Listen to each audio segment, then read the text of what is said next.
Greetings, everyone. My name is Xiong. I'm the Emerging Contaminants Practice Leader and head in Aldrich. Today, I'm really glad to have with me my colleagues, Dr. Tiffany Thomas and Glenn White, to share with us some of their recent experience on addressing PFAS liability on an enterprise level. Both have been instrumental in formulating strategies to address the financial and legal risks related to PFAS. This is especially important in light of the evolving regulations on PFAS in different parts of the country, and also the EPA Strategic Roadmap that was just announced on October 18th. Tiffany is a known geochemistry expert in our Portland, Oregon office, and she has been involved in a major PFAS litigation project across the country. And Glenn is a senior scientist in our Rochester, New York office, and he's a main contact with a client that operates more than 100 industrial facilities in the United States and also Canada. Let's start first with you, Tiffany. PFAS uh, is all over the news.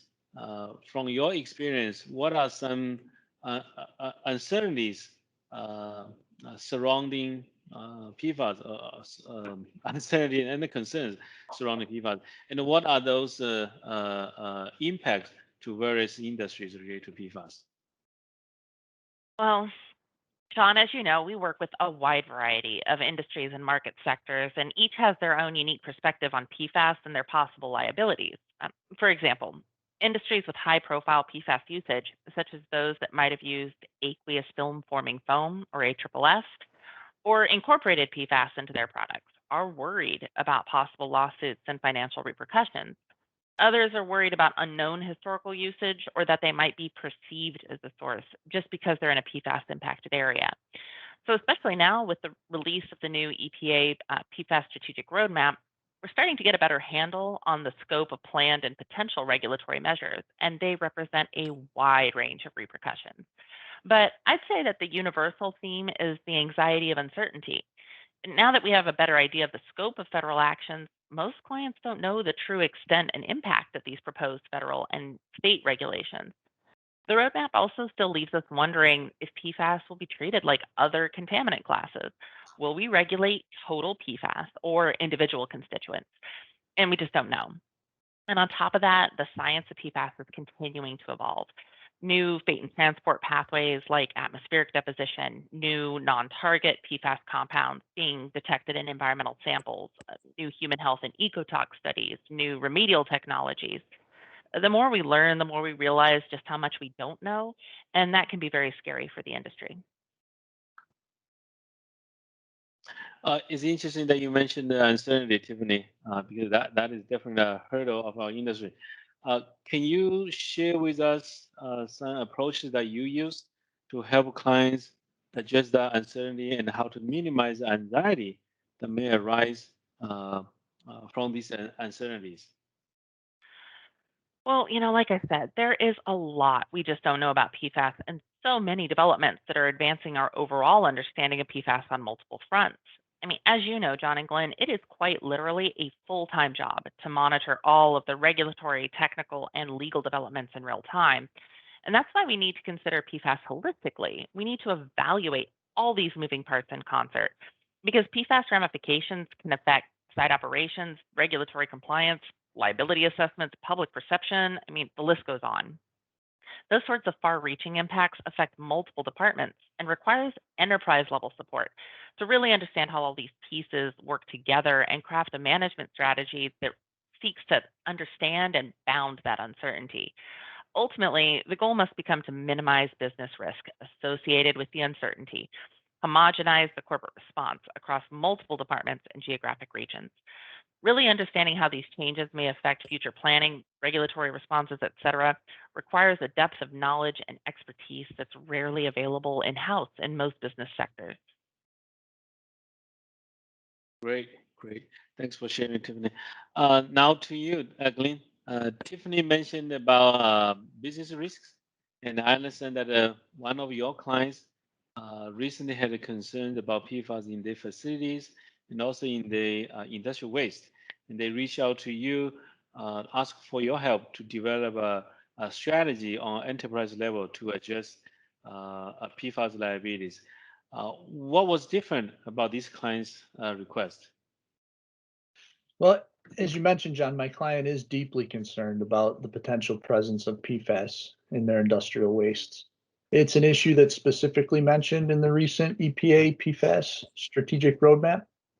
They're also concerned about the disposal facilities, including the publicly owned treatment works that they're using. Um, they're concerned that those facilities will start to require testing to confirm presence of PFAS and compliance with permit limitations.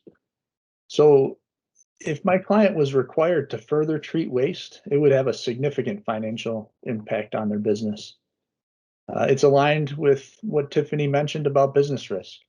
This client chose to be proactive and asked us for assistance to create a systematic approach, one that assesses PFAS across their waste streams. And many clients are understandably waiting for regulations to be promulgated first. This one chose to be proactive. Interesting.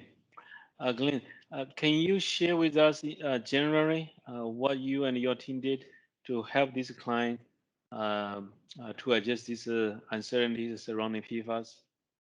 Sure. First, we identified 3 facilities that were representative of our clients' treatment processes and the waste across various locations. We tested before, during, and after treatment.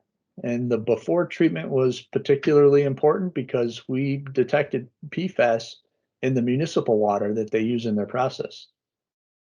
We compared the results to guidance from across the country, but primarily from Michigan because Michigan has guidance specific to this client's industry. We found PFAS in most samples at low concentrations. Even the highest concentration did not appear to warrant treatment. So this client upfronted some costs to understand where their liabilities were. We were able to conclude that the liabilities were not significant, but it could have been different. And if it was, the client would have had time to develop strategy for next steps. Great. Well, that's a great outcome for the client. And I'm really glad that they took this proactive approach to understand the potential exposure to PFAS early on. Now back to you, Tiffany. You also mentioned about enterprise level support. Can you give us a specific example how you implement that? Sure. So I currently work with a client in the oil and gas industry. And as you may know, that's one of those high profile industries known to have used AFFF at refineries and bulk terminals. So this client has firsthand experience dealing with PFAS in several states that have mature regulatory programs like California and Michigan. However, they also have facilities in states that don't yet regulate for PFAS, but they're still susceptible to possible federal regulation or litigation. So they wanted to standardize their PFAS response across their operations, and that's where I came in. This enterprise level work is a bit different from Glenn's example, though. I partner with their corporate environmental department and with their existing site consultants to make sure that best practices and lessons learned are applied across their sites. And that support includes senior technical review of PFAS related work and keeping the client at the forefront of technical development.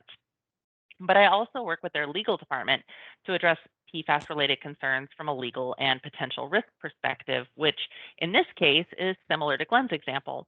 So, like Glenn, my client has embraced a proactive approach, and my support provides direct access to a pool of experts that bridges the technical frontier with the client's pressing needs. This way, they can prioritize and focus their efforts and budgets with the best information possible. That's great. That's great. Well, thank you both for sharing nice examples of enterprise level thinking. Uh, so, what would you both say to a client with concerns about PFAS or potential PFAS liabilities? Any words of wisdom? We'll start with you, Tiffany. The best advice I can offer is to be informed, be proactive, not reactive. Really get ahead of the game. Do that internal digging now before you have a regulator or, worse yet, an attorney asking you to do so. Now that we understand what EPA is planning and prioritizing, as well as their anticipated timelines, it's critical that we use this time wisely. So explore and identify PFAS liabilities by doing a targeted assessment of operational practices, compliance programs, current permits, monitoring programs, historical property usage, et cetera. Look, and I mean really look for possible PFAS related practices and possible regulatory ramifications. Watch the news for PFAS impacts in the vicinity of your facilities and check if there's any possible connection between your operations and that impacted media. Again, I would stress be proactive. Don't be caught unaware of potential exposures. Know your business and be prepared with a ready answer if you're contacted by a regulator or find yourself the target of a legal action. This sort of knowledge minimizes the anxiety of all of those what ifs and allows you to develop a working strategy to manage that uncertainty we talked about earlier. Those are great suggestions. Thank you, Tiffany. How about you, Glenn? What advice do you have? Yeah, John, I also agree with Tiffany. I think it's wise to be proactive because right now there are no reporting obligations for PFAS for the most part. This is the only window of time to understand liabilities ahead of imposed requirements. Otherwise, clients will need to be more in a reactive mode and not have the luxury of time to plan ahead. Yeah, yeah. Well, thank you both, Tiffany and Glenn, and I do appreciate your thoughts on the enterprise level strategies for addressing PFAS liabilities. And thank you, everyone, for watching this video. I appreciate your time. And if you have any questions, please reach out to Tiffany, Glenn, or myself at the information posted on this screen. Thank you, everyone. Have a great day. Thanks, John. Thanks, John.